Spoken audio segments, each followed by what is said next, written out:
What's up, Ice Cats fans? It's time for another episode of Ice Cats Rundown. I'm Tim Foley.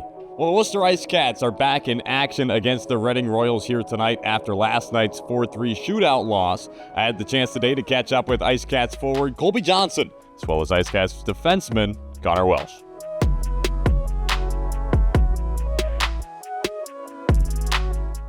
Standing alongside Ice Cats forward Colby Johnson ahead of tonight's game against the Reading Royals. Colby, not the result you guys wanted last night, but a competitive matchup with a lot of energy.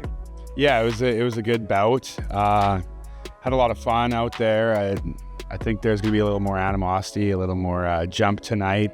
Double the crowd, so double the fun, double the energy.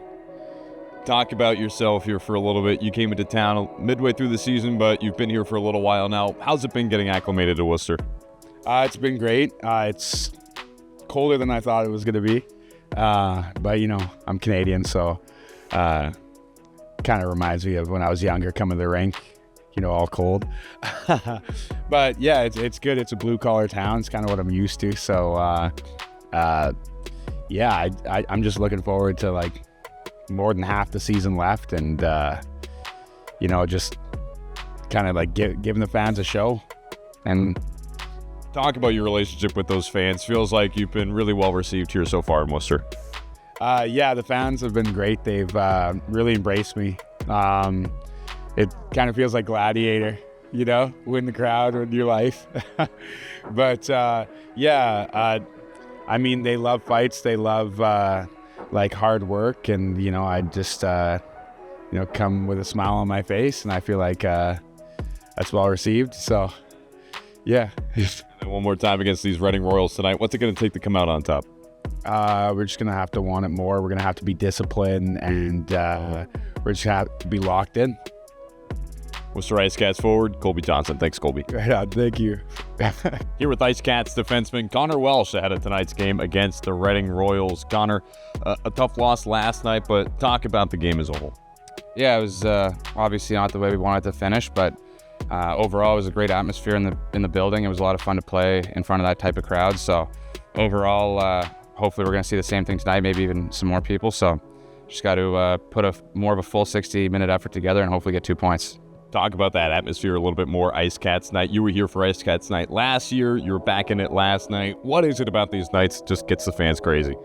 I think it's just the history of it all, and you know, it's exciting to reminisce on the past a little bit. You know, obviously there's a new organization here with the Railers, but it's always fun for them, people that have lived around this area, to kind of be able to experience maybe something, a throwback to the past. So yeah, definitely always a blast to play in those games. I remember last year was buzzing, so I'm expecting the same thing tonight.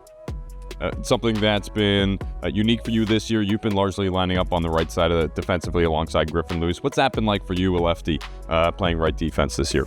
Yeah, it's an adjustment. There's pros and cons to it. There's you know, sometimes when you get on the blue line, your stick's to the middle of the ice, so it's easier to get a puck through right away. But there's also, you know, maybe taking a D-to-D pass, it's harder to get your eyes and your feet up ice. So pros and cons to both sides, but it's just a matter of, you know, repetition and trying to get comfortable with it. And then beyond that, where do you feel your game's grown the most so far this year? I guess confidence, really. Like, you know, I look at my prior seasons and maybe I skate the puck a little more than I used to, but I wouldn't say I'm out there wheeling around like a Quinn Hughes would. I think I'm confident to throw pucks at the net or, you know, try to make passes through seams or whatever. So I'd say that's probably the area that my game's grown the most. Do you have an NHL comparison you like to think about whenever you're out there working on your game? Well, obviously I'm not an NHL player, so it's hard to compare. My favorite player to watch is Quinn Hughes. I think he's tremendous, but I would have to say probably more of like Adam Fox. I think he uses his brain more than his feet. He's not as elusive or quick as a Hughes or a Makar would be, but that's not to say he's not a good skater. But yeah, I would say Adam Fox is probably more similar to my style of play.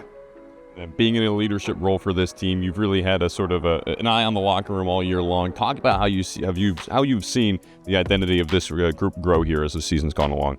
Yeah, it's been nice to see. You know, at the start of the year, it's guys are a little more quiet. They're a little shy and not sure how things go about in the league. But as the season's gone on, it's definitely tightened our group, and it's been a lot of fun to be around the last few weeks. What's going to be the key getting a good first five here tonight against Reading? I think making sure we get pucks in behind their D, getting pucks into their goal line, and having our forwards go to work. When they're working them down low, our team's at its best. So trying to generate as much ozone time as we can and getting pucks and bodies at the net. I think that's the recipe. Ice Cats defenseman Connor Welsh. Thanks, Connor. Thanks, Tim. That does it for today's episode of Ice Cats Rundown. Puck drop between the Worcester Ice Cats and the Reading Royals coming up at 6:05 p.m. right here from the DCU Center. If you can't catch the game live, be sure to tune in on Flow Sports and on 98.9 Nash Icon, the Worcester Ice Cats Radio Network.